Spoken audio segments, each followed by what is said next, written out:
إن الحمد لله نحمده ونستعينه ونستغفره ونعوذ بالله من شرور أنفسنا ومن سيئات أعمالنا. من يهده الله فلا مضل له ومن يضلل فلا هادي له، وأشهد أن لا إله إلا الله وحده لا شريك له، وأشهد أن محمدا عبده ورسوله. أما بعد، يا أيها الذين آمنوا اتقوا الله حق تقاته ولا تموتن إلا وأنتم مسلمون. يا أيها الناس اتقوا ربكم الذي خلقكم من نفس واحدة وخلق منها زوجها وبث منهما رجالا كثيرا ونساء، واتقوا الله الذي تساءلون به والأرحام إن الله كان عليكم رقيبا. يا أيها الذين آمنوا اتقوا الله وقولوا قولا سديدا يصلح لكم أعمالكم ويغفر لكم ذنوبكم، ومن يطع الله ورسوله فقد فاز فوزا عظيما. فإن أصدق الحديث كتاب الله، وخير الهدي هدي محمد صلى الله عليه وسلم، شر الأمور محدثاتها، وكل محدثة بدعة، وكل بدعة ضلالة، وكل ضلالة في النار. அன்பிற்குரிய அருமை சகோதரர்களே, அஸ்ஸலாமு அலைக்கும் வரஹ்மத்துல்லாஹி வபரகாத்துஹு. நாம் சிறந்த நூற்றாண்டிலே வாழ்ந்த நபித்தோழர்களுள் அப்துல்லாஹ் என்ற பெயரை கொண்டு அறிமுகமான நபித்தோழர்கள், அதில் நாம் இதுவரை 9 நபித்தோழர்களை பற்றிய செய்திகளை பார்த்திருக்கிறோம். சொல்லுங்க பாப்பா பெயர்களை. அப்துல்லாஹிபுனு உமர், அப்துல்லாஹிபுனு அப்பாஸ், அப்துல்லாஹிபுனு அமர், அப்துல்லாஹிபுனு ஜுபேர். இந்த 4 பேருக்கும் ஒரு பேர் இருக்குது. இந்த 4 பேருக்கு மட்டும் ஒரு பேர் இருக்குது. என்ன படிச்சுனாங்க? இந்த 4 பேருக்கு மாத்திரம் சொல்லுவாங்க அபாதிலா. அபாதிலான்ற பேர் இந்த 4 பேருக்கு உரியது மாத்திரம். ஏன்னா இவங்க மிக பெரும் அறிஞர்கள் நபித்தோழர்களில். அப்போ எனவே இவர்கள் இவ்வாறு அழைக்கப்படுவார்கள். அதே போன்று அதை தொடர்ந்து பார்த்தோம், அப்துல்லாஹிபுனு மஸ்ஊத், அவரும் ஒரு பெரும் அறிஞர். அப்துல்லாஹிபுனு ரவாஹா, அப்துல்லாஹிபுனு ஹராம், அப்துல்லாஹிபுனு சலாம், அதே போன்று அப்துல்லாஹிபுனு உம்மி மக்தூம், அப்துல்லாஹிபுனு உம்மி மக்தூம். இந்த நபித்தோழர்கள் நாம் இதுவரை பார்த்த நபித்தோழர்கள். இன்று நாம் பார்க்க போவது அப்துல்லாஹிபுனு உனைஸ் ரலியல்லாஹு அன்ஹு. இவங்க அப்துல்லாஹிபுனு உனைஸ் இபுனு அஸ்அத். இப்போ தந்தையுடைய பேர் உனைஸ், பாட்டனுடைய பேர் அஸ்அத், அதாவது அல் ஜுஹனி. ஜுஹனி என்ற அந்த கோத்திரத்தைச் சேர்ந்தவர்கள். அது மின் கதா என்பதிலிருந்து வரக்கூடியது. இவங்க பனு சவாத் என்று சொல்லக்கூடிய கோத்திரத்தோடு உடன்படிக்கை செய்தவர்களாக இவர்கள் இருந்தார்கள். இந்த கோத்திரத்தினர் அவங்க பனு சவாத் என்பது மின் பனி சலிமா, பனு சலிமா கோத்திரத்தில் நின்றும் உள்ளவர்கள்.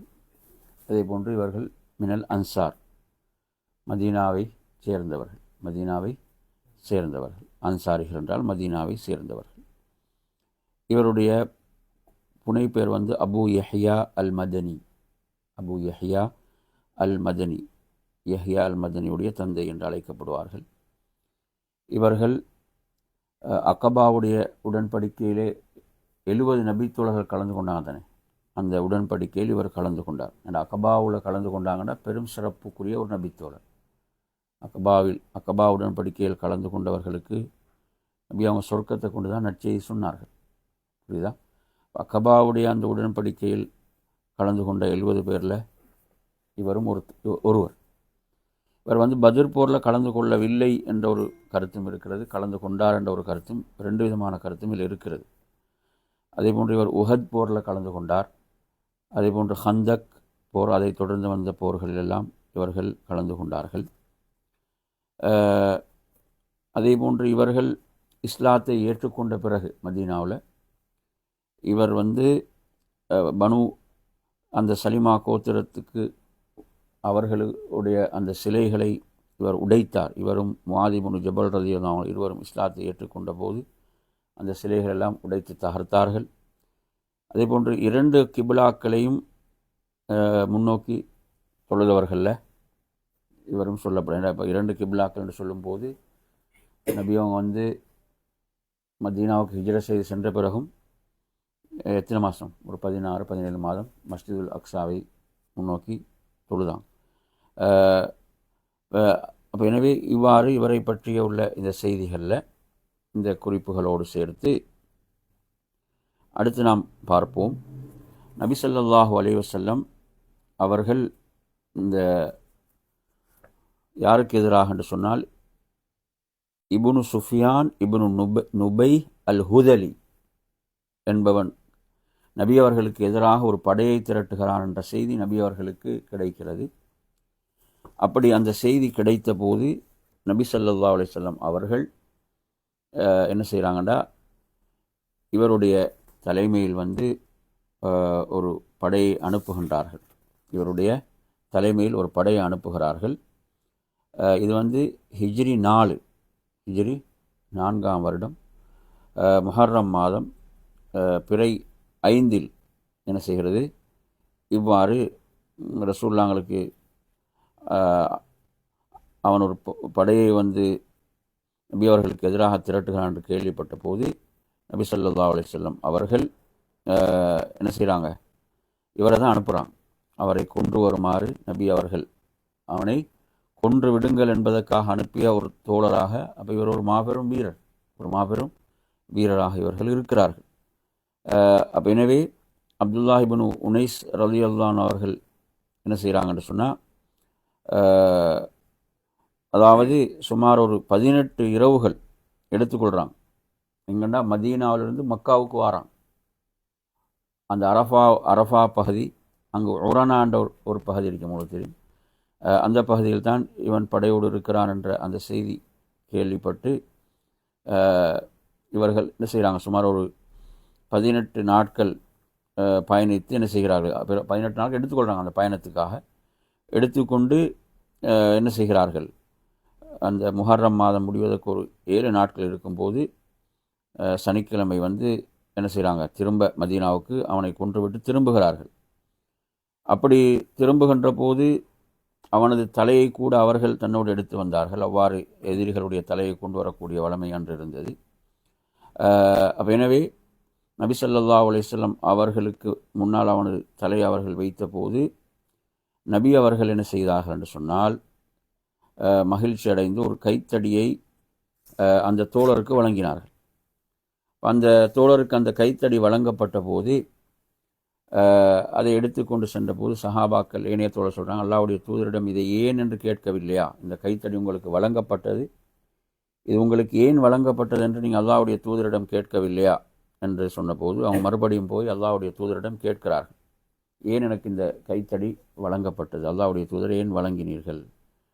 இப்போ சொல்கிறாங்க, ரசூலுல்லாஹ் இதை வந்து இதை நீங்கள் உங்களோடு வைத்து கொள்ளுங்கள், அதாவது நாளை மறுமையில் நீங்கள் இதை கொண்டு வாருங்கள். நாளை மறுமையில், புரியுதா, நாளை மறுமையில் இவ்வாறு கைத்தடிகளோடு வரக்கூடியவர்கள் மிக குறைவாக இருப்பார்கள். உங்களை நான் அடையாளம் காண்பேன், அறிந்து கொள்வேன் என்று நபி ஸல்லல்லாஹு அலைஹி வஸல்லம் அவர்கள் குறிப்பிட்டார்கள். எனவே அவங்க தனது வாழ்நாள் முழுவதும் அதை பாதுகாத்து வைத்திருந்தார்கள். அவர்கள் அடக்கப்படுகின்ற போது அவர்களுடைய அந்த கஃனிலே அந்த கைத்தடியும் வைத்துத்தான் அடக்குமாறு அவர் வசியத்து செய்திருந்தார்கள். அந்த வசியத்துக்கு ஏற்ப அவர் அவ்வாறு தான் அடக்கப்பட்டார்கள் என்ற செய்திகள் எல்லாம் வரலாற்று நூல்களில் நாங்கள் பார்க்க முடிந்த செய்திகள். எனவே நறுமையான சகோதரர்களே, இது இந்த நபித்தோழரை பற்றியுள்ள அந்த செய்திகளில் அல்லாஹ்வுடைய தூதருடைய கட்டளைக்கு வந்து ஏற்று பெரும் ஒரு தியாகத்தை அவர்கள் செய்து அல்லாஹ்வுடைய தூதருடைய எதிரி அவர்கள் கொன்றார்கள். அதன் மூலம் அல்லாஹ்வுடைய தூதர் அவருக்கு வழங்கிய சிறப்புகளை நாம் இந்த செய்தியினூடாக அறிந்து கொள்கிறோம். நறுமையான சகோதரர்களே, அப்துல்லாஹ் இப்னு உனைஸ் ரலியல்லாஹு அன்ஹு அவர்கள் பிற்காலத்தில் அவங்க மிஸ்ரில் இருக்கிறாங்க, எகிப்தில். மிஸ்ரில் இருக்கும்போது இந்த செய்தியை பொறுத்தவரையில் இது அஹ்மதில் இடம்பெறக்கூடிய ஒரு செய்தி, 16042 வருகிறது. ஜாபிர் இப்னு அப்துல்லாஹ் ரலியல்லாஹு அன்ஹு அவர்கள், ஜாபிர் இப்னு அப்துல்லாஹ் ரலியல்லாஹு அன்ஹு யாரோட மகன், நாங்கள் படிச்சிருந்தோம் இதுக்கு முந்தி அப்துல்லா இப்னு ஹராம் அண்டு. அப்போ அவருடைய மகன் தான் ஜாபிர் ரலியல்லாஹு அன்ஹு. இப்போ ஜாபிர் ரலியல்லாஹு அன்ஹு அவங்களுக்கு என்ன கிடைக்குதுண்டா, அதாவது அல்லாஹ்வுடைய தூதரிடமிருந்து ஒரு நபிமொழி அப்துல்லாஹ் இப்னு உனைஸ் ரலியல்லாஹு அன்ஹு இருக்கிறது. அந்த நபிமொழி எது சம்பந்தப்பட்டதென்றால், அதாவது நாளை மறுமையிலே கணக்குகளை தீர்ப்பதற்கே, கணக்குகள் அடியார்களுக்கு மத்தியிலே கணக்குகள் தீர்ப்பது சம்பந்தமான ஒரு நபிமொழி யாரிடம் இருக்கிறது? அப்துல்லாஹ் இப்னு உனைஸிடம் இருக்கிறது ரலியல்லாஹு அன்ஹு. ஆனால் அவர் எங்கே இருக்கிறாரு? மிஸ்ரில் இருக்கிறார். அப்போ இவங்க மதீனாவில் இருக்கிறாங்க. அப்போ எனவே ஜாபிர் இப்னு அப்துல்லா என்னன்னு பார்த்தீங்கன்னா பாருங்கள், சுப்ஹானல்லாஹ், அவர் மரணிப்பதற்கு முன்னர் நான் அந்த செய்தியை அவரிடமிருந்து கேட்க வேண்டும், அவரிடமிருந்து அந்த செய்தியை நான் அறிந்து கொள்ள வேண்டும் என்பதற்காக அவர்கள் ஒரு ஒட்டகத்தை வாங்கி சுமார் அதாவது ஒரு மாத கால பயணம், எவ்வளோ நாளும் ஒரு மாத கால ஒரு பயணத்தை மேற்கொண்டு என்ன செய்கிறார், அவர்கள் வருகிறார்கள். சுப்ஹானல்லாஹ். என் அருமையான சகோதரர்களே, அப்போ எனவே அவ்வாறு அவர்கள் வந்தபோது அவர்களை சுப்ஹானல்லாஹ் வரவேற்று கட்டி அணைக்கின்றார்கள். என நபித்தோழர்கள் சுப்ஹானல்லாஹ் அல்லாஹ்வுடைய தூதருடைய பாசறையிலே வளர்ந்தவர்கள்.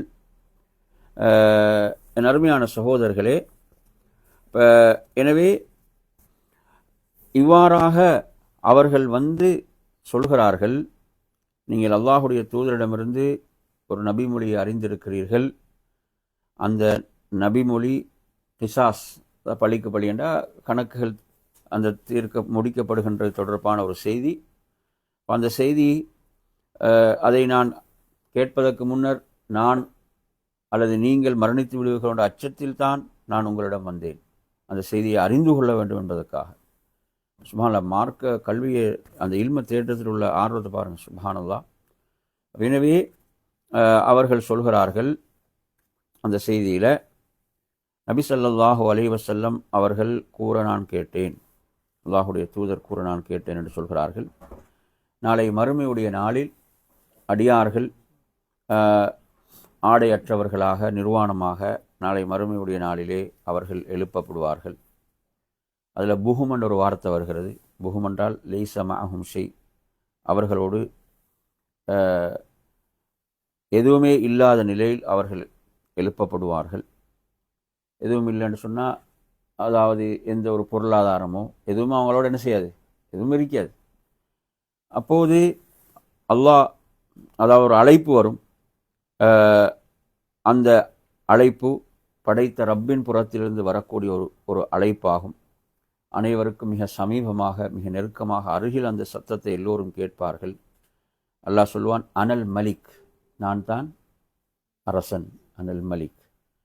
அனத் தெய்யான், தெய்யான் என்றாலும் அல்லாஹ்வுடைய திருநாமங்கள் உண்டு தான். இப்போ தீன் என்ற வார்த்தை தானே. இப்போ தீன் என்று சொன்னால் ரெண்டு அர்த்தம் இருக்குது, நாங்கள் படிச்சுக்கிறோம். ஒன்று என்னது? மார்க்கம், தீர்ப்பு நாள். எனவே அனத்தெய்யான் என்று சொன்னால் நான் தான் கூலி கொடுப்பவன். அனத்தெய்யான், நான் தான் என்ன செய்யக்கூடியவன், கூலி கொடுப்பவன் என்று அல்லாஹ் அறிவிப்பு செய்வான். செய்துவிட்டு அல்லாஹ் சொல்வான், வலா யன்பகி லி அஹதின் மின் அஹ்லின் நாரி அன் யதுகுலன் நார வலஹு இந்த அஹதின் மின் அஹ்லில் ஜன்னதி ஹக்குன் ஹத்தா அகுஸ்ஸஹு மின்ஹு. அதாவது நரகத்துக்கு நுழையக்கூடிய யாருக்கும், நரகத்துக்கு ஒருத்தர் நுழைய போகிறார், முடிவு செய்யப்பட்டு விட்டது, அல்லாஹ் முடிவு செய்து விட்டான். அப்படி நுழையக்கூடிய ஒருவர், சுவர்க்கத்தில் நுழையக்கூடிய ஒருவரிடமிருந்து அவருக்கு தீர்க்கப்பட வேண்டிய ஒரு கணக்கு இருக்கிறது. தீர்க்கப்பட வேண்டிய ஒரு கணக்கு இருக்கிறது என்றால், அந்த கணக்கு தீர்க்கப்படாமல் என்ன செய்ய மாட்டார், அவர் சொர்க்கத்தில் நுழைய மாட்டார், இவர் நரகத்திலும் நுழைய மாட்டார். கணக்கு என்பது என்ன, அவன் நரகத்துக்குரியவன், இவன் சொர்க்கத்துக்குரிய என்பதற்காக அங்கே கண்டுகொள்ளப்படாமல் விடப்பட மாட்டார். அல்லாஹ்வுடைய எதிரியாகவே இருந்தாலும் பாருங்கள், நரகத்தில் நுழைகிறான், அவன் யார், அல்லாஹ்வுக்கு மாறு செய்தவன், அல்லாஹ்வுக்கு மாறு செய்து வாழ்ந்த ஒருவன். அல்லாஹ்வுக்கு மாறு செய்தவன் என்பதற்காக அல்லாஹ் என்ன செய்ய மாட்டான், அவனுக்கு அநீதி இழைக்க மாட்டான். எனவே கணக்குகள் முடிக்கப்படாமல், கணக்குகள் முடிக்கப்படாமல் என்ன செய்யப்பட மாட்டார்கள், நுழைய மாட்டார்கள். அதே செய்தியில் என் அருமையான சகோதரர்களே, வலா என்பகிலி அஹதிமின் அஹலில் ஜன்னா, அதாவது சொர்க்கத்துக்குரிய ஒருவர் சொர்க்கத்தில் நுழைய மாட்டார். எதுவரை? இப்போ நரகில் நுழைவிக்கப்படுகின்ற ஒருவரிலிருந்து இவருக்கு தீர்க்கப்பட வேண்டிய ஒரு கணக்கு இருக்கிறது என்றால், அந்த கணக்கு தீர்க்கப்படாமல் என்ன செய்ய மாட்டார், அவ்வாறு மாறியும் நுழைய மாட்டான். இல்லைங்களா? சொர்க்கத்துக்கு நுழைய மாட்டார். அந்த கணக்கு நரகில் நுழைவருடைய அந்த கணக்கு தீர்க்கப்படாத வரை என்பதுதான் இந்த ஹதீஸ்.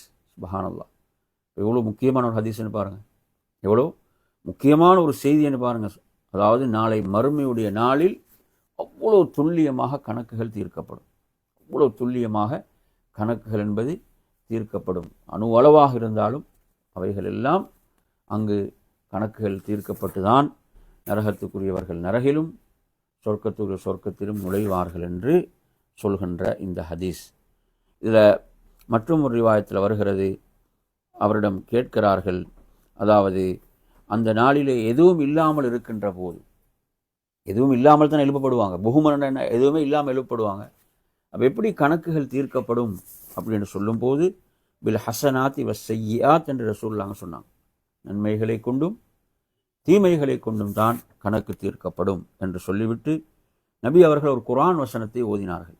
அந்த வசனம் சூரத்து காஃபிருடைய 17வது வசனம். சூரத்து காஃபிருடைய 17வது வசனம், அல் யௌம துஜ்ஸா குல்லு நஃப்ஸின் பிமா கஸபத் லா ظுல்மல் யௌம், லா ظுல்மல் யௌம். சுப்ஹானல்லாஹ். அல் யௌம துஜ்ஸா குல்லு நஃப்ஸின் பிமா கஸபத். இன்றைய நாளில் ஒவ்வொரு நஃப்ஸும் எதை சம்பாதித்து கொண்டதோ அது அவர்களுக்கு என்ன செய்யப்படும், அங்கு கொடுக்கப்படும், அது அவர்களுக்கு கூலியாக வழங்கப்படும்.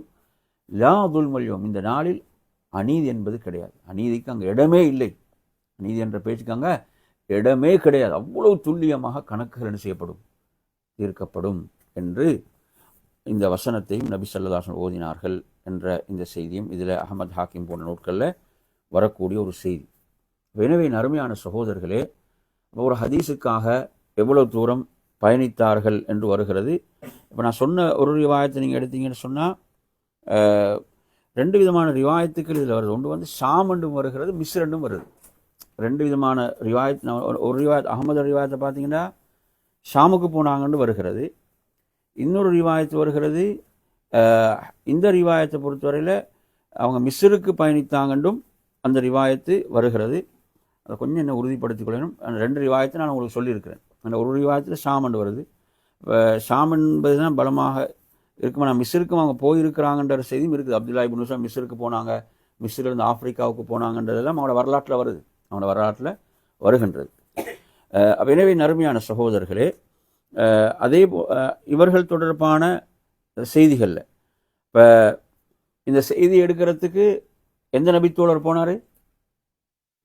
ஜாபிர் ரலியல்லாஹு போனாங்க. யார்கிட்ட செய்தி இருக்கிறது?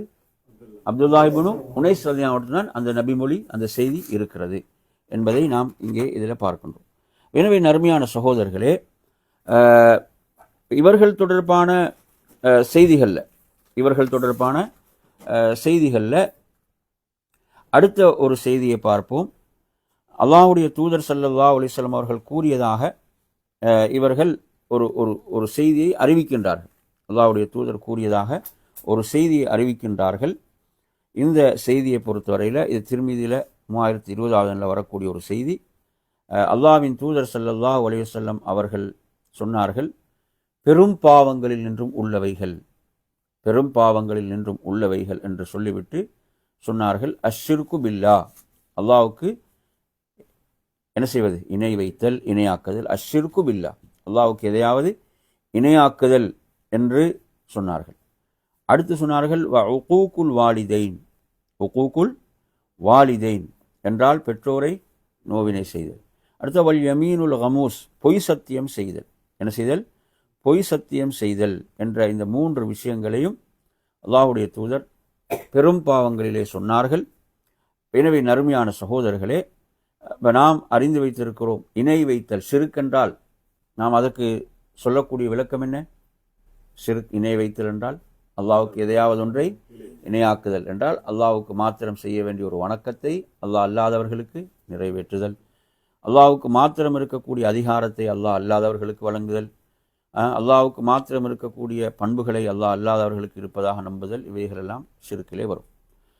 அதே போன்று உக்கூக்குல் வாலிதல், பெற்றோரை நோவினை செய்தல் என்பது அதாவது அவர்களுடைய உள்ளங்களை புண்படுகின்ற அந்த விஷயங்கள் என்பது இவைகளெல்லாம் அதிலே வரும். அதே போன்று பொய் சத்தியம் செய்தல், பொய் சத்தியம் செய்து என்ன செய்தல், ஒருவரை ஏமாற்றுதல், ஒரு பொருளை விற்றல், அனைத்தும் அதிலே வரும். பொய் சத்தியம் செய்தலும் பெரும் பாவங்களில் வருகிறது. ஏன்னா அல்லாஹ்வுடைய பெயரை அவன் என்ன செய்ய அதில் பயன்படுத்துகிறான். எனவே நறுமையான சகோதரர்களே, இந்த நபித்தோழரை பொறுத்தவரையில் இந்த நபித்தோழர் அப்துல்லாஹ் இப்னு உனைஸ் ரலியல்லாஹு அன்ஹு அவர்கள் சம்பந்தமாக உள்ள செய்திகள் இவ்வளவுதான். நாங்கள் இவ்வளவு செய்திகளை தான் இந்த அவரிடம் அவருடைய செய்திகளாக நமக்கு கிடைக்கின்றன.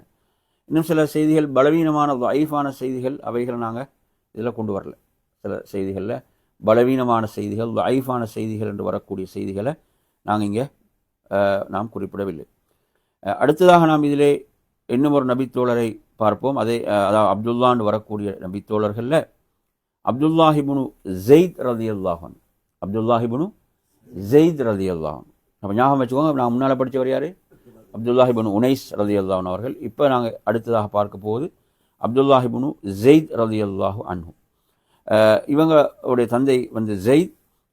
அதே போன்று இப்னு அப்தி ரப்பிஹி என்பது அவரது பாட்டனாருடைய பெயர். அவரது ரப்புடைய அடிமை. இப்னு அப்தி ரப்பிஹின்னு அர்த்தம், அவரது ரப்புடைய அடிமை, பாட்டனுடைய பெயர். முப்பாட்டன் வந்து இப்னு ஸஅலபா. யார்? முப்பாட்டன் வந்து இப்னு ஸஅலபா. இவர்கள் வந்து ஒரு அன்சாரி தோழர். அதே போன்று ஹஸ்ரஜ் கோத்திரத்தை சேர்ந்தவர், மதீனாவாசி. அதே போன்று இவர் பத்ருடைய போரில் என்ன செய்தார்? கலந்து கொண்டார். மட்டுமல்ல, ஷஹீதல் அகபா, அகபாவுடைய உடன்படிக்கையிலும் கலந்து கொண்டவர்னா மிக சிறந்த ஒரு தோழர். ஆரம்பத்திலே வரக்கூடியவர். அகபாவுடைய உடன்படிக்கையில் அவர் கலந்து கொண்டார். பத்ருடைய போரிலே இவர் கலந்து கொண்டார்.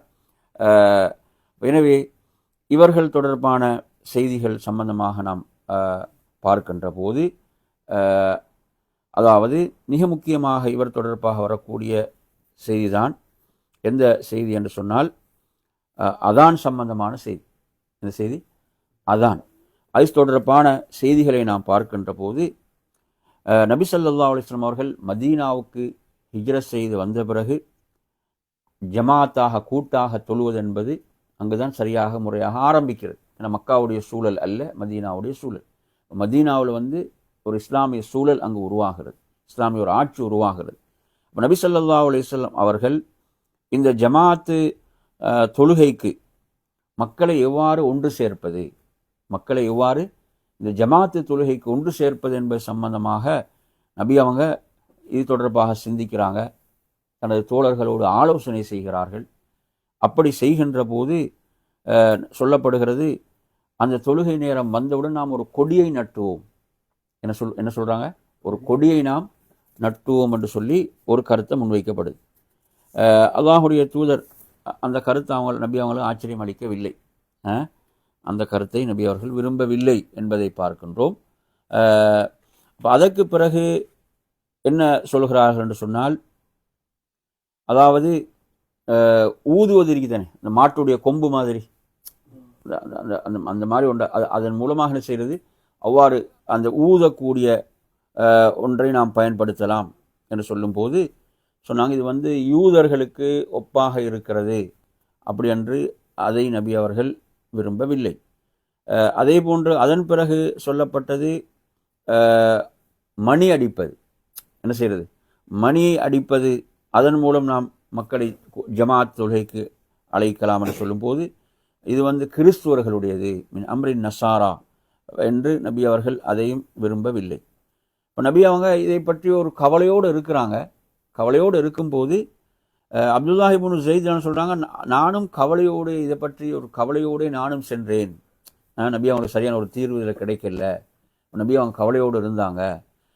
நானும் இந்த கவலையோடு நானும் என்ன செய்தேன், நானும் சென்றேன். இப்போ நானும் சென்று இப்போ நான் தூங்குகின்ற போது, இரவிலே நான் தூங்கிய போது அந்த தூக்கத்திலே என்ன செய்தார், ஒரு கனவு எனக்கு தெரிப்பட்டது. ஒரு கனவு. அது 2 விதமான ரிவாயத்துக்களாக அந்த ரிவாயத்துக்கள் வருகின்றன. பல ரிவாயத்துக்கள் இருக்குன்னு அதில்.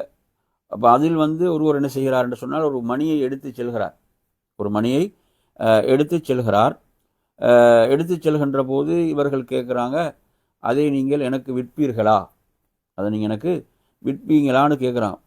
அப்போது அவர் கேட்குறார், எதற்காக உங்களுக்கு நான் இதை விற்க வேண்டும், இதை கொண்டு நீங்கள் என்ன செய்ய போகிறீர்கள் அப்படின்னு கேட்குறார். கேட்கும்போது அவங்க சொல்கிறாங்க, இதை கொண்டு நான் தொழுகைக்கு மக்களை அழைப்பேன், உனாதி பிஹி இலஸ்ஸலா அப்படின்னு சொல்கிறார். சொல்லும்போது அவர் சொல்கிறார், அஃபலா அதுல்லுக அலா கைரின் மின் தாலிக், இதைவிட சிறந்த ஒன்றை நான் உங்களுக்கு சொல்லித்தரட்டுமா, இதைவிட சிறந்த ஒன்றை நான் உங்களுக்கு சொல்லித்தரட்டுமா. அப்போது அவர் சொல்லிவிட்டு கேட்குறாங்க, என்ன என்று கேட்கும்போது சொல்கிறார்கள், அல்லாஹு அக்பர், அல்லாஹு அக்பர், அல்லாஹு அக்பர், அல்லாஹு அக்பர், அஷ்ஹது அல்லா இலாஹ இல்லல்லாஹ், அஷ்ஹது அல்லா இலாஹ இல்லல்லாஹ், அஷ்ஹது அன்ன முஹம்மதர் ரசூலுல்லாஹ், அஷ்ஹது அன்ன முஹம்மதர் ரசூலுல்லாஹ், ஹய்யா அலஸ் ஸலாஹ், ஹய்யா அலஸ் ஸலாஹ், ஹய்யா அலல் ஃபலாஹ், ஹய்யா அலல் ஃபலாஹ், அல்லாஹு அக்பர், அல்லாஹு அக்பர், லா இலாஹ இல்லல்லாஹ். அப்போ மற்ற இன்னொரு ரிவாயத்திலையும் அவர் கொஞ்சம் சற்று விலகி மறுபடியும் இகாமத்தையும் சொன்னார், தொழுகைக்காக இகாமத்தையும் அவர் சொன்னார் என்று இந்த ரிவாயத்தில் இன்னொரு ரிவாயத்தில் வருகிறது. எனவே என்ன செய்கிறாங்க, காலையில் போய் அல்லாஹ்வுடைய தூதரிடம் அவர் கண்ட கனவை சொல்கிறார். கண்ட கனவை சொன்னபோது நபி அவர்கள் அதை ஏற்றுக்கொண்டார்கள். நபி அவங்க அதை ஏற்றுக்கொண்டாங்க. இப்போ நாங்கள் இதை ஹதீஸில் எந்த வகையில் சேர்ப்போம்? இதை ஹதீஸை நாங்கள் படிக்கும்போது ஹதீஸை எப்படி சொல்லுவோம்? நாங்கள் சொல் என்று சொல்லுவோம், சொல் செயல் அங்கீகாரம் என்று சொல்லுவோம் இல்லையா? இப்போ நபி அவங்க இதை என்ன செய்கிறாங்க, இங்கே அங்கீகரிக்கலாம். அப்போ ஹதீஸுடைய ஒரு வகை தான் இது, அங்கீகரித்தல். புரியுது அவங்க சொல்கிறது? அவர் கண்ட கனவு மார்க்கம் அல்ல. ஆனால் நபி அவங்க எப்போ அங்கீகரித்தாங்களோ அப்போ அது என்ன செய்யுது, மார்க்கம், தீனாக மாறுகிறது. புரியுது அவங்க சொல்கிறது? எனவே நாம் கனவை பொறுத்தவரையில் கனவு மூமின்களுக்கு நற்செய்தி சொல்லக்கூடியதான். இப்போ ரசூலுல்லாஹ் சொல்கிறாங்க, நபித்துவத்துடைய 46ல் 1 என்று சொல்கிறாங்க. கனவு என்பது மூமின் காணக்கூடிய நல்ல கனவுகள் என்பது ஒரு நற்செய்தி தான். புரியுதா? ஆனால் அது என்ன செய்யாது, ஒரு விஷயத்தை மார்க்கமாக ஆக்காது.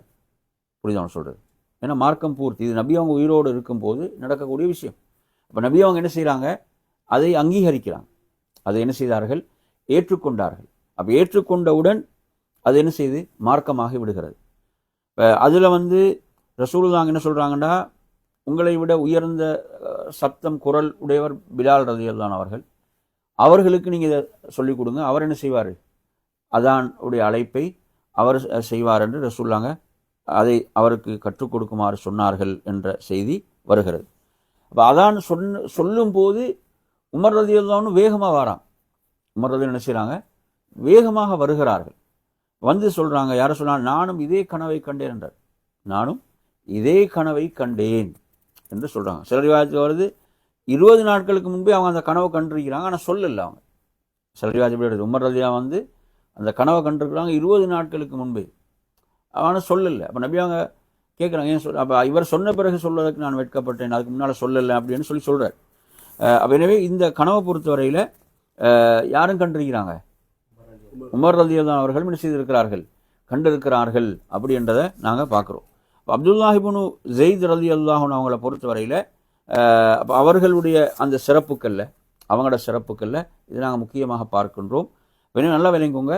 அதாவது கனவுடைய பகுதியை பொறுத்தவரையில் கனவுடைய விஷயத்தில் நாங்கள் கட்டாயம் தெரிந்து கொள்ள வேண்டிய சில முக்கியமான விஷயங்கள் இருக்கின்றன. அதில் நாங்கள் வழிகட்டு போய்விடக்கூடாது. வழிகட்டு ஒரு நேற்று 2 நாளைக்கு முன்னால் கூட நான் பார்த்தோம், உங்களுக்கு தெரியும், இலங்கையில் இருக்கக்கூடிய ஒரு வழிகேடன் தான் அப்துல் ரவுஃப் விளங்கிச்சா, காத்தாங்குடி.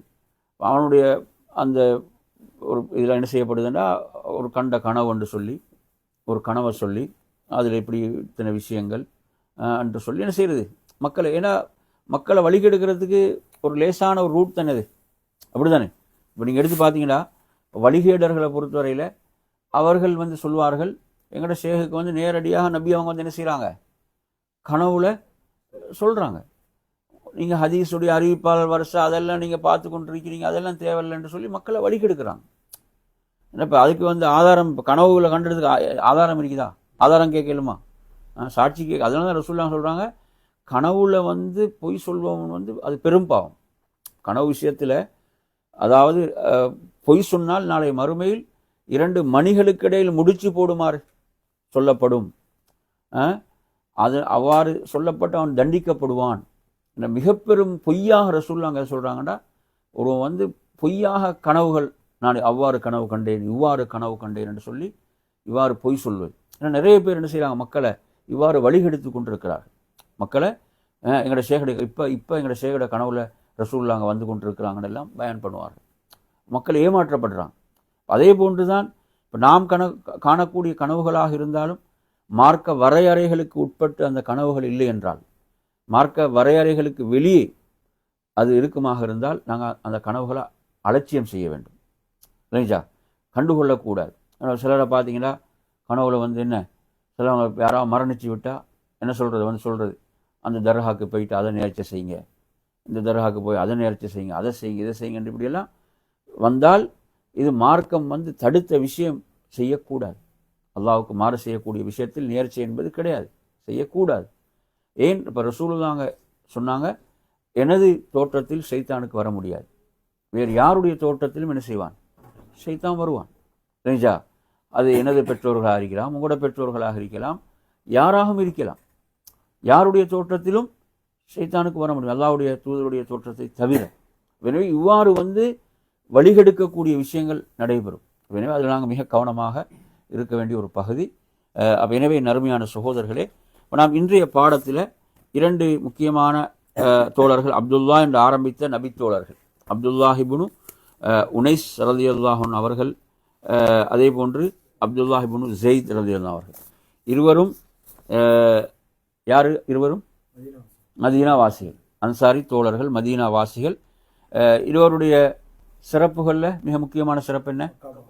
அக்கபா உடன்படிக்கையில் கலந்து கொண்டாங்க. பத்ருடைய போரிலும் அவர்கள் கலந்து கொண்டாங்க. பத்ரில் கலந்து கொண்டவர்களுக்குரிய சிறப்பை நாங்கள் படிச்சுக்கிறோம். பத்ரில் கலந்து கொண்டவங்களுக்கு சிறப்பு என்ன? முன்கூட்டி அவங்களோட பாவங்களை எல்லாம் மன்னித்து விட்டான் ரசூலுல்லாஹ் சொன்ன செய்திகள் இருக்கின்றன. எனவே இவ்வாறான சிறப்புகளை கொண்டவர்களாக, அதே மாதிரி பாருங்கள், அவங்கள்ட்ட இருந்து அந்த கவலை, அப்படிதானே, அந்த கவலைக்கு அல்லாஹ் என்ன செய்யறான், கனவின் மூலம் ஒரு மிகப்பெரிய ஒரு செய்தி கிடைக்குது, அப்படிதானே. இப்போ அந்த கனவை வந்து அல்லாஹுடைய தூதரிடம் சொன்னது யாரு? நான் இவ்வாறு கண்டேன் என்று சொல்லும்போது ரசூலுல்லாஹ் அதை அங்கீகரித்து அதை ஏற்றுக்கொண்டு, அது இப்போ கியாமத் நாள் வரைக்கும் என்னதான், அதுதான் தொழுகைக்கான அழைப்பு. பாருங்க, மார்க்கத்துக்காக உண்மையில் ஒரு கவலைப்படும் போது, மார்க்கத்துக்கான உண்மையான கவலைகள் இருக்கின்ற போது, அந்த கவலைகள் அல்லாஹ் என்ன செய்கிறான், அங்கீகரிக்கிறான், ஏற்றுக்கொள்கிறான் என்பதையெல்லாம் நாங்கள் இந்த செய்தியில் பார்க்கின்றோம். எனவே இன்றைய வகுப்பை நாம் இத்தோடு நிறைவு செய்து கொள்வோம். இதுக்கு முன்னால் நீங்கள் இன்றைக்கி நாங்கள் படித்த விஷயங்களில் ஏதாவது சொல்லுங்கள் பாப்போம். இன்றைக்கி நாங்கள் படித்த விஷயங்கள்லாம் கூட நீங்கள் எடுத்துக்கொண்ட ஏதாவது ஒரு விஷயம் ஞாபகத்தில் உள்ளது? மறுமையில் வந்து இல்லைஞ்சா, அது ஒரு தனியான ஒரு விஷயம், அப்படி தானே. ரசூலுல்லாஹ் அப்படி ஒரு விஷயத்தை அவங்களுக்கு கொடுக்குறாங்க. அது அவங்களுக்கு ஒரு நற்செய்தியாக இருக்கிறது, அது அவர்களுக்கு ஒரு நற்செய்தியாக இருக்கிறது. அந்த ஒரு விஷயம் நீங்கள் சொன்னீங்க. வேறு யாரும் சொல்லுங்க பாப்போம். மாஷா அல்லாஹ், ஒரு ஹதீஸுக்காக எவ்வளோ தூரம் பயணித்தார்கள், சுப்ஹானல்லாஹ். வேறு எந்த நோக்கத்துக்காக அவங்க செல்லலை, ஹதீஸுக்காக. இப்போ ரசூலுல்லாஹ் சொன்ன ஹதீஸ்கள் அப்படியே சஹாபாக்கள் நடைமுறைப்படுத்துகிறாங்க. யார் இல்மை தேடி பயணிக்கிறாரோ அல்லாஹ் அவருக்கு சொர்க்கத்துடைய வழியை எளிதாக்குகிறான். சுப்ஹானல்லாஹ். ஒரு நபிமொழி, ஒரு ஹதீஸுக்காக இவ்வளோ தூரம் சஹாபாக்கள் பயணித்திருக்கிறாங்கடா. அப்போ கல்வியை தேடுவதனுடைய இந்த ஆர்வம், தேட்டம் அவங்களுக்கு, சுப்ஹானல்லாஹ், இந்த மாதிரி ஒரு ஆசை, ஆர்வம் அவங்களோட பிற்காலங்களில் கூட நாங்கள் பார்க்குறோம் இல்லையா? சுப்ஹானல்லாஹ். அப்போ இந்த ஒரு விஷயம் இப்போ இன்றைக்கி நாங்கள் பாருங்கள், எங்களுக்கு இல்ம் வந்து எவ்வளோ லேசாக்கப்பட்டிருக்குது, அப்படி தானே. இப்போ நீங்கள் எடுத்து பார்த்தீங்கன்னு சொன்னால், ஹதீஸுகளை நாங்கள் ஒரு வார்த்தையை போட்டோம்னா அந்த வார்த்தையோடு சம்மந்தப்பட்ட எல்லா ஹதீஸும் வருது. இப்போ அந்த தமிழ் குர்ஆனை நீங்கள் எடுத்து பார்த்தீங்கன்னா அந்த ஆப்பில் கூட நிறைய ஹதீஸ் கிரந்தங்கள் கொண்டு வந்திருக்காங்க, மாஷா அல்லாஹ். அந்த ஹதீஸில் வந்து ஒரு ஹதீஸுடைய ஒரு சொல்ல போட்டால், நம்பரை போட்டால் அந்த ஹதீஸ் எல்லாம் வந்து நிற்கிது நமக்கு முன்னால். அப்போ இவ்வளோ அது என்ன செய்யப்பட்டிருக்கு, எங்களுக்கு இன்றைக்கு எளிதாக்கப்பட்டிருக்கு. இப்போ நாங்கள் இவ்வளோ எளிதாக்கப்பட்ட பிறகு நாங்கள் மார்க்கத்தை படிக்கலை, மார்க்கத்தை கற்றுக்கொள்ளணும், எவ்வளோ ஒரு துர்ப்பாக்கிய நிலை. அன்று அவ்வளோ சிரமம் பட்டிருக்கிறாங்க, கஷ்டப்பட்டிருக்கிறாங்க. நிச்சயமாக அந்த சிரமத்துக்கு அல்லாஹ்விடத்தில் கூலி இருக்கிறது. அந்த சிரமத்துக்கு நிச்சயமாக கூலி. ஏன்னா சாதாரண விஷயம் அல்ல. இப்போ நாங்கள் இல்மை தேடி இப்போ இன்றைக்கு எங்களுக்கு எல்லாம் எளிதாக்கப்பட்ட காரணத்தால் அந்த பெருமதியும் நிறைய தெரியாமல் இருக்குது. ஆனால் நாங்கள் கொஞ்சம் தியாகம் செய்யும் போது நிச்சயமாக அதுக்கு கூலி இருக்கிறது. நிறைய பேர் இன்றைக்கி பயானுக்கு கூப்பிட்டா இப்போ தான் பயானெல்லாம் வாட்ஸ்அப்பில் கிடைக்குது, அங்கே கிடைக்குது, இங்கே கிடைக்குது, யூடியூப்பில் கிடைக்குதுன்றான். பயானுக்கு வாடுறதுக்கு வராமல் இருக்குது, இது காரணமாக சொல்கிறான். ஆனால் ஒரு பயானுக்காக உட்காரும் போது நிச்சயமாக அதற்கு என்ன செய்யுது, ஒரு பெரும் கூலி இருக்கிறது அல்லாஹ்விடத்தில். அப்படி தானே? இந்த மாதிரி சபையில் உட்கார்ந்துட்டு ஒருத்தர் வேறு நோக்கத்துக்காக உட்கார்ந்தாலும் அவரும் மன்னிக்கப்படுவார் என்று சொல்கிறாங்க. அவர் பயானுக்காக வரல, வேறு ஏதோ நோக்கத்துக்கு அவர் கூட என்ன செய்யப்படுவார், மன்னிக்கப்படுவார்ன்றாங்க. சுப்ஹானல்லாஹ். எனவே அவ்வளோ ஒரு சிறப்பு. நாங்கள் மார்க்க சபைகளை தேடி செல்லுதல், மார்க்கத்தை கற்றுக்கொள்வதற்காக நாங்கள் செய்யக்கூடிய முயற்சிகள், அதுக்கு மகத்தான கூலி அல்லாஹ்விடத்தில் இருக்கிறது. அந்த ஒரு விஷயம் நீங்கள் சொன்னீங்க. வேற சொல்லுங்க பாப்பா. அதே மாதிரி அந்த ஹதீஸ் மிக முக்கியமான ஒரு ஹதீஸ். அப்படித்தானே? நாளை மறுமையில் மிக துல்லியமாக அவங்க மறந்து விட்டாலும், பாதிக்கப்பட்டவர்கள் மறந்து விட்டாலும், அந்த அநியாயத்தை செய்தவர்கள் மறந்து விட்டாலும் யார் மறக்க மாட்டார்? அல்லாஹ் மறக்க மாட்டான். அல்லாஹ் சொல்கிறான், அதாவது அஹ்சாஹுல்லாஹு வனசூஹ். எப்படி சொல்கிறான்? அல்லாஹ் கணக்கிட்டு கொண்டான், அவர்கள் மறந்து விட்டார்கள். ஆனால் அல்லாஹ்விடத்தில் என்ன செய்து எல்லாம் துல்லியமாக கணக்கிடப்பட்டிருக்கிறது. அவர்கள் மறந்து விடுவார்கள். மறுமையில் அப்போ அந்த கணக்குகள் எதுவும் தீர்க்கப்படாமல் சொர்க்கத்துக்கோ நரகத்துக்கோ யாரும் என்ன செய்ய மாட்டாங்க, நுழைய மாட்டார்கள். எல்லா கணக்குகளும் அங்கு முடிக்கப்படும், அனைத்து கணக்குகளும் முடிக்கப்படும். அதனால தான் ரசூலுல்லாஹ் சொல்கிறாங்க, தீனார் திர்ஹம் அந்த செல்லுபடியாகாத நாளுக்கு முன்னர் நீங்கள் உலகத்திலே உங்களோட கணக்குகளை தீர்த்து கொள்ளுங்கள்.